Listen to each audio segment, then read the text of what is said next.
डेजा वू, ये शब्द फ्रेंच भाषा से लिए गए हैं, जिनका मतलब होता है ऑलरेडी सीन, यानी पहले से देखा हुआ।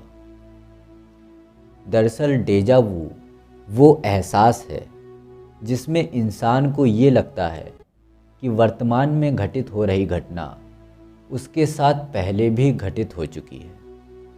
उदाहरण के लिए, मान लीजिए आप अपने दोस्त के साथ आगरा ताजमहल देखने गए हैं। आप ताजमहल को देख ही रहे होते हैं कि आपका दोस्त अचानक किसी बात पर ज़ोर ज़ोर से हंसने लगता है, और तभी आपको ये एहसास होता है कि जैसे ये सब कुछ आपके साथ पहले भी हो चुका है। जबकि आप पहली बार आगरा गए होते हैं, फिर भी यह घटना आपको जानी पहचानी सी लगती है, जैसे यह घटना आपके साथ पहले भी हो चुकी हो। यह अजीबोगरीब एहसास ही डेजा वू कहलाता है। तो आखिर हमें डेजा वू क्यों महसूस होता है? इसे लेकर कुछ हाइपोथेसिस प्रचलित हैं। हम आपको एक एक करके इनके बारे में बताते हैं। Number 1, multiverse theory. दोस्तों, हमारा ब्रह्मांड बहुत बड़ा है, इतना बड़ा कि हम नहीं जानते कि ये कहाँ से शुरू होता है और कहाँ पर ख़त्म होता है। हम ये भी नहीं जानते कि इस ब्रह्मांड के बाहर क्या है। कुछ वैज्ञानिक मल्टीवर्स थ्योरी या मैनी वर्ल्ड थ्योरी का समर्थन करते हैं। इसके अनुसार ब्रह्मांड एक नहीं बल्कि अनेक हैं, और हर ब्रह्मांड में वो सब कुछ है जो इस ब्रह्मांड में है। यानी हर ब्रह्मांड में एक पृथ्वी ग्रह है, मैं भी हूँ और आप भी हैं। हो सकता है कि किसी ब्रह्मांड में मेरी आयु अभी सिर्फ 2 वर्ष की हुई हो, वहीं किसी दूसरे ब्रह्मांड में मेरी आयु 82 वर्ष की हो चुकी हो। ऐसे में हो सकता है कि किसी ब्रह्मांड में कोई घटना मेरे साथ घटित हो और बाद में वही घटना मेरे साथ इस ब्रह्मांड में घटित हो। तब मुझे ये लग सकता है कि ये मेरे साथ पहले भी कभी हो चुका है। अब ये थ्योरी कितनी सही है, ये हम यकीन के साथ तो नहीं कह सकते, पर इस थ्योरी के सही होने के लिए इस ब्रह्मांड के रवि और दूसरे ब्रह्मांड के रवि के बीच कोई ना कोई कनेक्शन होना ज़रूरी है। इस चीज़ का जवाब हमें क्वांटम फिज़िक्स से मिल सकता है।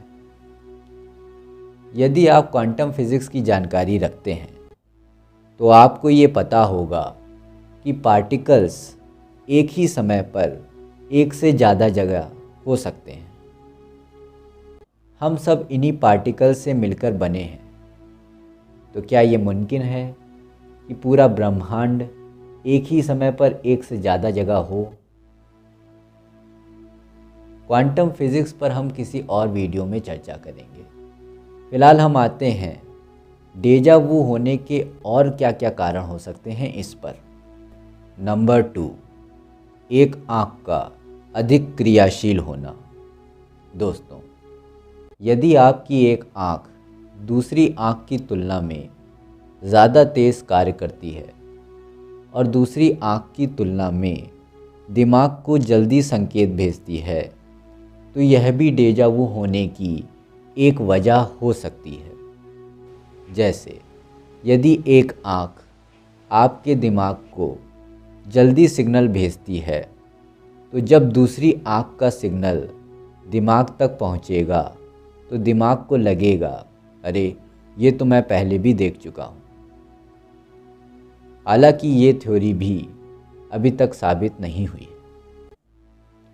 नंबर 3, ध्यान का केंद्रित ना होना। दोस्तों, यदि आपका फोकस एक जगह नहीं रहता है, यानी अक्सर आप काम कुछ और कर रहे होते हैं और आपका ध्यान कहीं और रहता है तो भी आपको डेजा वू हो सकता है, क्योंकि तब दिमाग ये तय नहीं कर पाता कि इस समय आप कौन सा काम कर रहे हैं, वो जो आप वास्तव में कर रहे हैं या वो जो आप सोच रहे हैं। दिमाग ऐसी स्थिति में कन्फ्यूज़न का शिकार हो जाता है। दोस्तों, कुछ साइकोलॉजिस्ट स्ट्रेस, थकान, कम नींद का लेना, इन जैसे कारणों को भी डेजा वू से जोड़ते हैं। हालांकि हमें अभी भी डेजा वू के सही कारणों का पता नहीं चल सका है। खैर, आप इनके बारे में क्या सोचते हैं, हमें कमेंट सेक्शन में ज़रूर बताइएगा। और अगर आपको ये वीडियो अच्छी लगी हो तो हमारे चैनल को सब्सक्राइब ज़रूर कर लीजिएगा। मिलते हैं नए एपिसोड में एक और विशेष जानकारी के साथ। मैं हूं रवि और आप देख रहे थे विशेष जानकारी।